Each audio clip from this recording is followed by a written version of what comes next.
Hello everyone, I'm Mary and this is my March wrap-up. I managed to read 9 books in the month of March, which is pretty good considering that I set myself the goal to read 4 or 5 books each month for the Popsugar Challenge, which leaves plenty of room to add other books that I want to read that are not part of the challenge. The first book that I read in the month of March is Fried Green Tomatoes at the Whistle Stop Cafe by Fannie Flagg. I own this book in Italian because I bought it a long time ago. I always wanted to read it because I watched the movie. I watched it plenty of times and I just really love it. This is the story of a middle-aged woman named Evelyn who is very unhappy with her life, her present life, her marriage, herself in general, and meets by chance this old woman named Ninny who, despite her age, is very happy and perky, and starts to tell her stories from the past. The stories that she tells actually help Evelyn to go through her life, and the book constantly jumps from present to past and deals with a lot of different themes, such as, you know, being a woman and growing old, death, and it even touches upon slavery, not really in depth. And despite this kind of heavy topics, it's actually a very light book, you know, very light-hearted book. It's very fun to read. It was actually very funny in some parts. I laughed out loud. I really enjoy the atmosphere that this book gives. I gave it 4 out of 5 stars. I was a bit let down at the end because if you saw the movie and read the book, you know what I'm talking about. I'm not going to give you any spoilers, but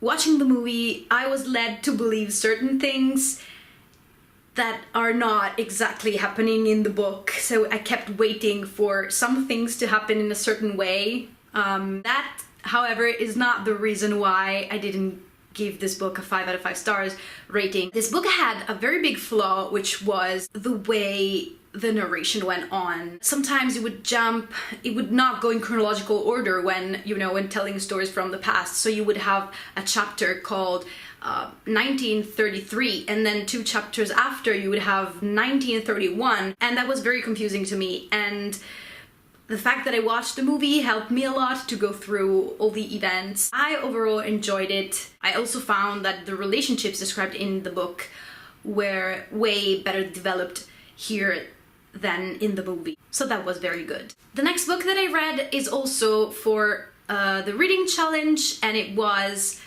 a book that made you cry, and I actually cheated for this one a bit. This is The Little Prince by Antoine de Saint-Exupéry, who is a French author, and so this is obviously an Italian translation. I couldn't think about books that made me cry, really. To be honest, I hardly cry in books, even though I'm such a crier in real life. I only remember crying a lot for the Harry Potter books, some of the Harry Potter books, but I'm not going to reread them right now. So I chose this one because everybody told me that this is very sad, that trust me, will make you cry and stuff, and it did make me cry a lot. When I read the last page, I just started weeping. I'm glad I read it, and I know it's supposed to be a children's book. Actually, the author himself tells you in the introduction that this is a children's book, but I don't think this is for children at all. Don't get me wrong, it's not like they wouldn't get the story, because the story is very simple, but I don't think they would get the same feelings that an adult would have reading the book. This book is about actually the author himself, who is on a plane. The plane crashes in the desert, and he meets this little prince who is a very strange character who comes from another planet, and the little prince starts telling him his story, basically. It is very nostalgic and just makes you think about your childhood and how you used to, look at the world when you were younger. So yeah, that's basically the reason why this is so heartbreaking. I gave it a 5 out of 5 stars on Goodreads. I would definitely recommend you read this as an adult. Next book that I read is another children's book. This was also for the challenge, and it was a book from your childhood. So I chose Story of a Seagull and the Cat Who Taught Her to Fly by Luisa Sepúlveda. I already talked about this book in my introduction video. I loved it so much when I was a child. I think this is a very thought-provoking story, even if it's, you know, for children.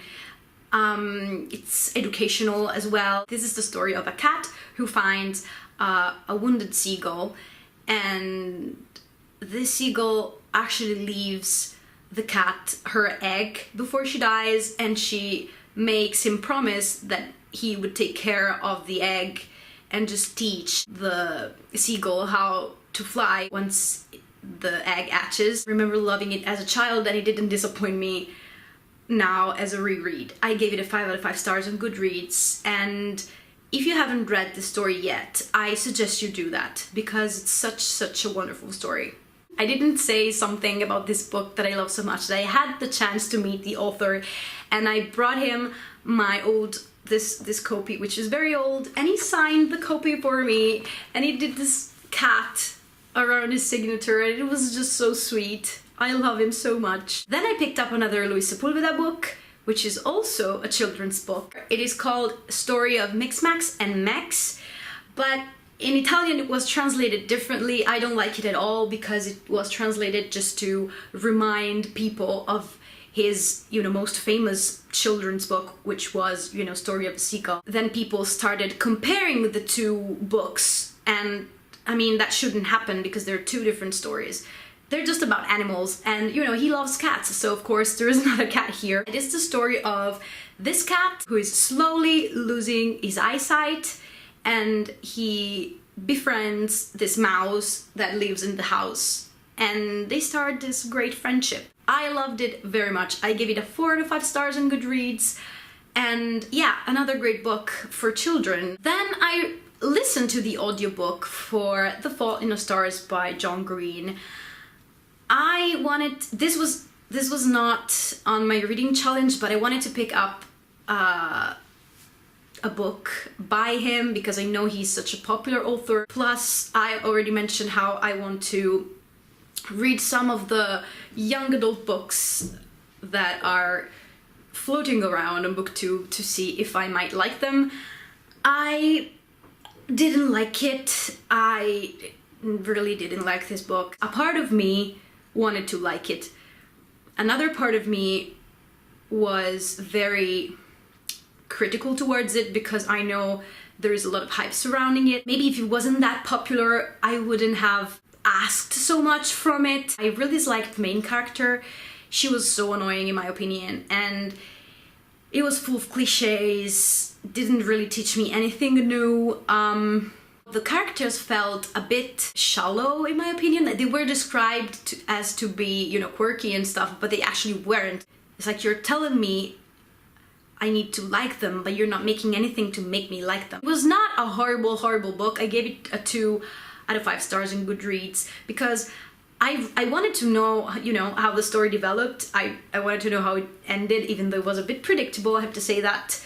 But it's not like books have to surprise me completely to be good. But just, I required so much more from this book, and it just didn't give me what I wanted, I guess. If there is another John Green book that you think is better than this one, I might probably check it out, but I'm not very positive. Yeah, let's just move on. The next book that I picked up was another huge disappointment, and it was The Oracle by Valerio Massimo Manfredi, who is an Italian author who I adore. I mean, I love his work, but this was a very big letdown. He wrote one of my favorite trilogies, which is the Alexander the Great trilogy. I suggest you pick that one up. Don't go near this one because this was awful. I didn't like it. Well, awful, it's not that awful. I was interested here again as to where the story was going, but other than that, I didn't like the characters. I didn't like the ending at all. And then I found out that this book, which was published in 1990, was later incorporated in a duology, which is now a trilogy that I actually bought like a month ago. I saw this new trilogy by him on Ulysses and I was very excited to get to it. I bought the 3 books only to find out that the 3rd book is actually this one, slightly edited to fit this trilogy. I was very insulted by it. I'll probably give it another go when I read the other books, but this as a standalone is a 2 out of 5 stars. Next up, I read Little Women by Luisa Alcott. I really wanted to make a separate video review for this one because I have so many things to say. But since I bought this edition, I later found out that it is divided in 2 books. So I only have the first book.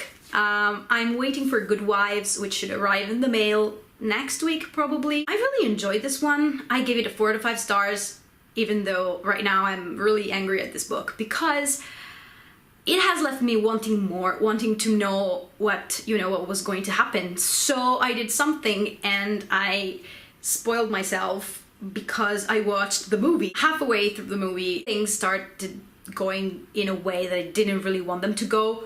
So I was very disappointed. I almost gave this a 2 out of 5 stars or a 3 out of 5 stars, but then I thought, well, I read only the first part and this first part was very good and it deserves a 4 out of 5 stars. So yeah, I'm still going to read Good Wives, but I expect to be disappointed by it. I will, however, do a review when I finish both, so I can get more into detail. I apologize because I think I said I read 9 books, but it was actually 8 books.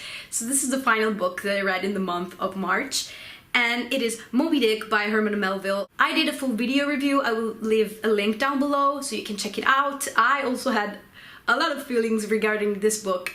I gave it a 3 out of 5 stars on Goodreads, but it's actually more complicated than that. So I suggest you go watch the review if you're interested. The only thing that I'm going to say here is that I'm glad that I read it. Thank you so much for watching my video. Let me know in the comments down below if you read any of these books that I mentioned and what you thought about them. I will post another video soon with my April TBR, so see you guys soon. Bye!